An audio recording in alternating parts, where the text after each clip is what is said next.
자, 여러분 안녕하세요. 오늘도 계속해서 신용장 해설을 해드리도록 하겠습니다. 어저께 42C 항목까지 했었죠. 그래서 42C 항목 드래프트 하는 거는 환원을 얘기하는 거고요. at 하는 거는 드래프트 at 할 때 at 하는 거는 수출 대금의 지급기를 얘기한다고 그랬어요. 그래서 셀러하고 바이어가 매도인 매수인이 S사이트로 하자, 즉시 지급하는 걸로 하자. 그러면 여기 S사이트 이렇게 표시가 되고요. 만약에 유산수로 했다, 외상신용장으로 했다, 외상신용장, 유산수로 했다. 그럼 여기에 기일이 표시가 된다고 그랬어요. 날짜가 뭐 60일이면 60일, 45일이면 45일. 네. 자, 오늘은 42D 항목 들어 이 name and address.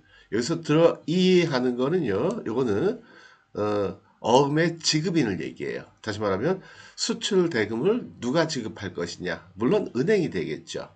그래서 요 내용에는 은행이 기재가 되게 돼요. 그래서 들어 이 하는 거는 그냥 뭐 이론적으로만 설명드린다면 환원의 지급인을 뜻하는 거고요. 실무적으로는 예, 수출 대금을 지급하는 은행을 의미한다. 그렇게 보시면 돼요. 그 다음에 name and address 하는 거는 뭐냐면 들어이 환원의 지급인 수출 대금을 지급하는 은행의 이름과 그 다음에 주소를 기재하라 그런 얘기예요. 그래서 알려준다라는 기자라는 게 알려준다라는 거죠. 환음의 지급인, 수출 대금을 지급하는 은행의 주소와 이름은 다음과 같다. 그래서 은행은 어느 은행이냐? The Hong Kong and Shanghai Banking Corporation Limited, 목곡 오피스. 그래서 지급하는 은행은 홍콩 샹하이 뱅크다, HSBC다. 그리고 목곡에 있는 홍콩에 있는 목곡에 있는 지점이다라는 거죠. 자, 그래서 아마 목곡이 본점인가? 뭐 상관없죠. 어쨌든 HSBC다라는 거예요. 근데 대개 여기에는 어느 은행이 기재가 되냐면 대개는 개설은행이 기재가 돼요. 개설은행. 왜요? 당연히 개설은행이 최종 지급이니까. 그쵸? 신용장 대금의 최종 지급인은 개설은행이잖아요. 근데 여기 개설은행이 아니고 다른 은행을 지정할 수도 있기는 해요. 그런 신용장도 있기는 하더라고요. 근데 대개는 개설은행을 여기다가 써놓는다라는 거죠. 그래서 개설은행에서 개설은행이 최종 지급인이다. 그러니까 매입은행은 이 은행으로 서류하고 환원을 보내서 이미 지급했던 이미 수출상 여러분들한테 지급했던 대금을 여기서 지급받는다라는 거죠. 그래서 요 그 개설은행, 요 환업의 지급은행은요, 여러분들이 환업에다가 기재를 해야 돼요. 환업에 보면 이렇게 왼쪽 하단에 보면 to라는 란이 있거든요. 그 to가 뭐냐면 누구 누구에게 청구한다. 그러니까 누구누구가 지급해 주십시오라는 거거든요. 그러니까 최종 지급인이 요 HSBC니까 요 은행 이름을 to라는 환화음의 왼쪽 밑에 있는 to라는 란 거기다가 기재를 하면 되겠다라는 거고요. 그 다음에 43P 항목 요거는 partial shipment에 관한 얘기예요. partial shipment라는 거는 지난번에 말씀드린 대로 수출상이 그 수출 제품을 수출 물품을 나눠서 분할해서 선적해도 되느냐 안 되느냐 그거를 나타내고 있는 거예요. 지시하고 있는 거예요. 그래서 파셜 시먼트가 여기서는 allowed 됐으니까 이때는 셀러가 알아서 물건을 나눠서 실어도 좋다라는 거죠. 물론 한 번에 그냥 다 실어도 상관은 없지만 원하면 나눠 실어도 좋다라는 거고요. 그 다음에 43T 항목 트랜시먼트라는 거는 환적을 얘기하는 거죠. 환적. 그러니까 물건을 만약에 말레이시아로 보낸다 했을 때 말레이시아로 한 번에 들어가는 게 아니고 중간에 뭐 홍콩을 거쳐서 홍콩에서 다른 배에다가 컨테이너를 옮겨 싣고 목적지로 가는 거. 그래서 물건을 옮겨 싣는 거. 이거를 환적이라고 얘기해요.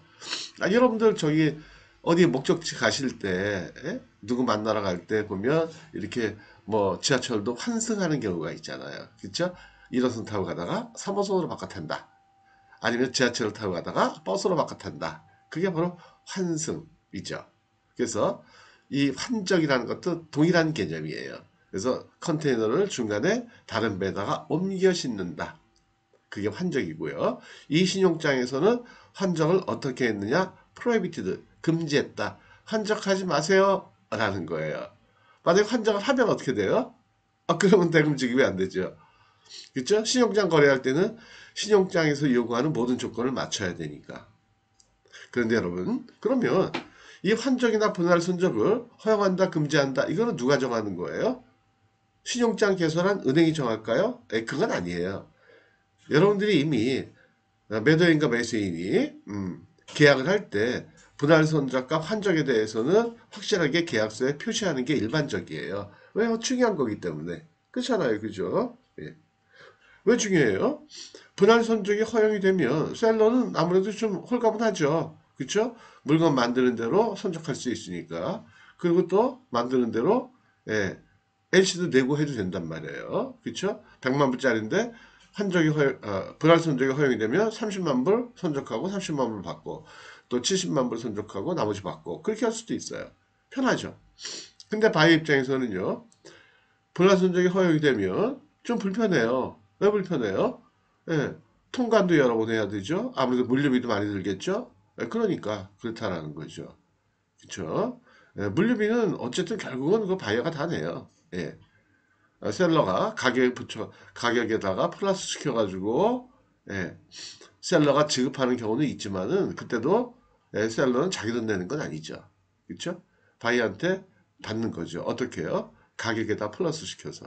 그러니까 어쨌든 모든 비용은 바이어가 낸다고 봤을 때 불안 손적이 허용이 되면 물류비도 커지고 그 다음에 여러 번 운송하게 되면 아무래도 위험에도 많이 노출이 되죠. 사고 날 위험도 그만큼 늘어나는 거 아니겠어요? 그죠? 한 번에 오는 것보다는 여러 번에 나눠서 오게 되면. 그래서 이것도 중요한 이슈죠. 그래서 둘이서 결정하고, 그 다음에 신용장에서는 신용장이 개설되는 근거가 매매계약서니까 매매계약서에 분할 손적이 허용되어 있으면 이렇게 allowed, 금지가 되어 있으면 prohibited 이렇게 기재가 된다는 거죠. 환적도 마찬가지고요. 그 다음에 44의 항목 onboard, dispatch, 그 다음에 taking charges. 이건 무슨 의미냐면 하고 코레라고 써놨죠? 이거는 선적이 되는 장소를 얘기하는 거예요. 근데 왜 이게 여러 가지 써놨을까요? onboard or dispatch or taking charge. 이거는 선정하는 방법이 여러 가지일 수 있잖아요. 그렇죠? 그러니까 그 여러 가지 경우를 이렇게 가정을 해가지고 이렇게 여러 가지 써놓는 거죠. onboard 하는 거는 배로 선적할 때, 배에다 선적할 때, 그러니까 운송수단이 배일 때, 그렇죠? 그 다음에 디스패치라는 거는 항공, 비행기로 나갈 때, 물품을 비행기로 나가면 테이킹 차지하는 거는 이건 복합 운송일 때, 그때 어쨌든 뭐가 됐든지 간에 뭐 복합 운송이든 뭐 배로 나가든 항공으로 나가든 어쨌든 선적지는 한국이다. 근데 대개는 이렇게 한국이라고 써놓는 것보다는요, 일반적으로는 여기다가 포트나 에어포트 그걸 기재하는 게 일반적이에요. 그래서 뭐 부산 포트 아니면 인천 에어포트 이런 식으로. 그 다음에 44B 항목은 for transportation to, 이건 아시겠죠? for transportation to 여기다가는 목적지를 기재하는 거예요. 그래서 목적지는 홍콩이었다. 어디까지 운송한다? 목적지는 홍콩이었다. 목적지를 기재하는 거고요. 그 다음에 45회 항목 보면 description of goods and or service. 이게 또 나왔네요. and slash or. 뭐라 그랬죠? 구스가 될 수도 있고 서비스가 될 수도 있고 goods and service. 이 세 가지 경우가 다 해당이 된다고 그랬어요. 그래서 물품이 됐든 서비스가 됐든 물품 플러스 서비스가 나가는 경우도 있겠죠. 그렇죠? 예. 뭐 물품 플러스 서비스가 나오는 게 뭘까요? 어떤 산업기계 같은 거 보내면서 설비도 해주고 설비 기술자도 파견이 되고 그러면 이제 그 goods and 서비스가 되겠죠. goods and services. 그래서 이거는 품목의 명세를 나타내는 거예요.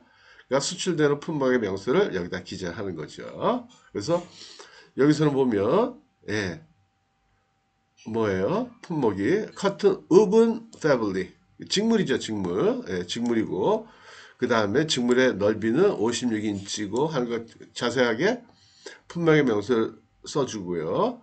그 다음에 shipment latest 이게 뭐냐면 바로 선적 기일의 SD라고 얘기하는 거예요. SD. 이틀 전에 ED라는 게 있었죠. 신용장의 유효기일. 예. 신용장의 유효기일이라는 거는 내고를 해야 되는 마지막 날짜. 이 SD라는 거는 선적을 해야 되는 마지막 날짜. ED가 만약에 공휴일이다 그러면 그건 연장이 된다고 그랬어요. 만약에 ED가 일요일이다. 그럼 그 다음 월요일 날 은행 영업일 날 예, 내고에는 상관이 없다. 그러나 중요해요. SD는 연장이 안 된다. 왜요?